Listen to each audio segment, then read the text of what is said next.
আমার আলোচনা বুঝতে অসুবিধা হয় না? আল্লাহ পাক কবুল করেন। একজন হাত তুলে বলে হুজুর আল্লাহর ঘর, আল্লাহর ঘর বাঁচা বাঁচতে ফিলিস্তিনটা জান দিলে তৈরি। বাপ নিজের ছেলে সন্তান কিছু পরোয়া করছে না, একটা আল্লাহ তোমার 5,000 টাকা একটু মসজিদে দিবেন, উন্নয়ন হবে, সুন্দর পরিবেশ তৈরি হবে মসজিদের মুসল্লিদের জন্য। কেউ আছে 3,000 টাকা দেনেওয়ালা? আচ্ছা 2,000 টাকা দেনেওয়ালা কেউ আছে? বর্তমানে মা বোনেরা আছেন, দোয়া করি আপনাদের জন্য। বহু মা বোনরা ওয়াজ শুনছে, কি মেয়েদের প্যান্ডেল আলাদা আছে? আপনাদের কি বড় মাঠ? সংকীর্ণ জায়গা, মানুষ বুঝতেও পারছে না কোথায় যাচ্ছে। কিছু মানুষ ওদিকে ঘুরে চলে যাচ্ছে, আন্দোলন করছে। যাই হোক, আল্লাহ পাক কবুল করুন, সকলে বলেন আমিন। একজন হাত তুলে দিকে 1,000 টাকা কেউ আছেন? 1,000 টাকা তো ইয়ে মোল্লা চাচাজি 1,000 টাকা দিবেন, জোরে বলেন মারহাবা, জোরে বলেন না মারহাবা, নারে তাকবীর, নারে তাকবীর। তো ইয়ে মোল্লা চাচাজি জোরে বলেন জিন্দাবাদ, জোরে বলেন মারহাবা। আর কেউ আছে? পর্দালে মা বোনেরা বলে পাঠান, বাচ্চা ছেলে হাত দিয়ে পান। ইসলাম মেয়েদের অধিকার দিয়েছে, সম্মান দিয়েছে, ইজ্জত দিয়েছে। যে বাড়িতে একটা কন্যা সন্তানের জন্ম হয়, সেই বাড়ির দিকে আমার আল্লাহ রহমতের দরজাগুলো খুলে দেয়। জোরে বলে, জোরে বলে। আল্লাহ নবী আল্লাহ রাসূল এলান করে দেয়, বাড়ির মেয়েগুলো হচ্ছে বাড়ির জন্য রহমত। নগদি দিয়ে দিয়েছে মাশাআল্লাহ চাচাজি, জোরে বলেন মারহাবা। আল্লাহ পাক কবুল করেন আমার তৈয়ব মোল্লা চাচাজি 1,000 টাকা। তোমার ঘরকে সুন্দর করে সুসজ্জিত করার জন্য, মুসল্লিরা যেন সুস্থভাবে নামাজ আদায় করতে পারে, সেই পরিবেশ তৈরি করার জন্য আমার তৈয়ব মোল্লা চাচাজি 1,000 টাকা। জোরে বলেন মারহাবা, নারে তাকবীর। তৈয়ব মোল্লা চাচাজি জোরে বলেন জিন্দাবাদ, নারে তাকবীর, নারে তাকবীর।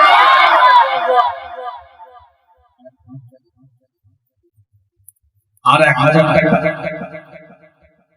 কত টাকা কত দিকে চলে যায়, নষ্ট হয়ে যায়, এদিকে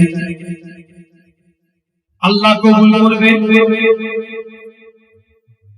হযরত মুসা আলাইহিস সালাম বলতে থাকে, আপনি যখন আনন্দিত হয় আপনি কি করেন? আল্লাহ পাক জানিয়ে দেন, মুসা আমি যখন খুশি হই আমি ওই এলাকায় তো পানি দিই, বৃষ্টি দিই ওই পরিবারের উপরে। হযরত মুসা আলাইহিস সালাম এলান করেন, আপনি যখন আরো খুশি হয়ে যান আপনি কি করেন? আল্লাহ পাক জানিয়ে দেন, মুসা আমি যখন আরো একটু বেশি খুশি হয়ে যাই আমি আল্লাহ ওই পরিবারের মধ্যে একটা মেহমানকে পাঠিয়ে দিই। আল্লাহ থেকে লক্ষ্য করে মুসা কালিমুল্লাহ আল্লাহকে বলতে থাকে, আল্লাহ পাক আপনি যখন সব থেকে বেশি খুশি হয়ে যান আপনি তখন কি করেন? আল্লাহ পাক জানিয়ে দেন, মুসা আমি যখন সব থেকে বেশি খুশি হয়ে যাই ওই পরিবারের উপরে একটা কন্যা সন্তান দান করে দিই।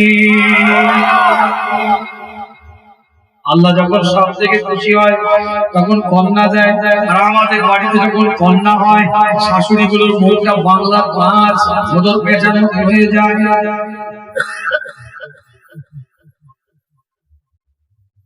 আব্দুর রহমান খান সাহেব নগদ মসজিদের সভাপতি, আল্লাহ কবুল করে। নগদ 1,000 টাকা। জোরে বলেন জিন্দাবাদ। এরা জোরে বলে না কেন? জোরে বলেন জিন্দাবাদ। আব্দুর রহমান চাচাজি জোরে বলেন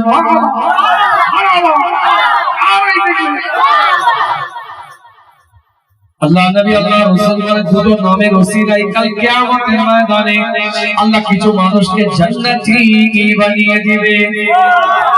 একটা হচ্ছে আব্দুল্লাহ, এই নামের বরকতে আল্লাহ জান্নাতি বানিয়ে দিবে। আর একটা হচ্ছে আব্দুর রহমান, এই নামের বরকতে ঈমানের জায়গায় মজবুত থাকলে নামের বরকতে আল্লাহ জান্নাতি বানিয়ে দিবে। আল্লাহর কাছে সব থেকে প্রিয় দুটো নাম আব্দুল্লাহ, আব্দুর রহমান। একদিন আল্লাহ নবী আল্লাহ রাসূলের সাহাবা 40টা বাচ্চা হয়েছে, 40টা বাচ্চারই নাম আব্দুল্লাহ রেখেছে। আল্লাহ নবীর দরবারে দাঁড়িয়ে বলে, হুজুর আল্লাহ যদি আমার আর একটা সন্তান দান করে আমি তার নাম আব্দুল্লাহ রাখবো।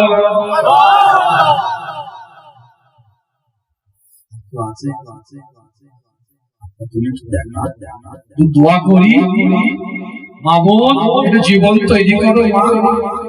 প্রকাশ্য পথভ্রষ্টতার যুগ, ঈমান বাঁচা।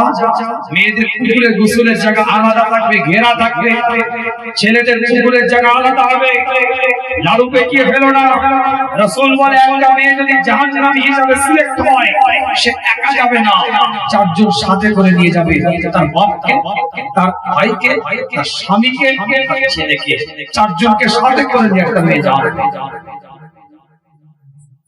মাশাআল্লাহ, আমার মা বোনরা সবাই মিলে, কিছু মেয়েরা মিলে কিছু সংখ্যক 800 কত টাকা দিয়েছে। কিন্তু তাকবীর, নারায়ে তাকবীর, নারায়ে তাকবীর, জোরে বলেন জিন্দাবাদ, জোরে বলেন মারহাবা। আরে মা বোনগণ জোরে বলেন মারহাবা। আমার মায়েরা জোরে বলেন মারহাবা। আমার বোনেরা জোরে বলেন মারহাবা। নারায়ে তাকবীর, নারায়ে তাকবীর।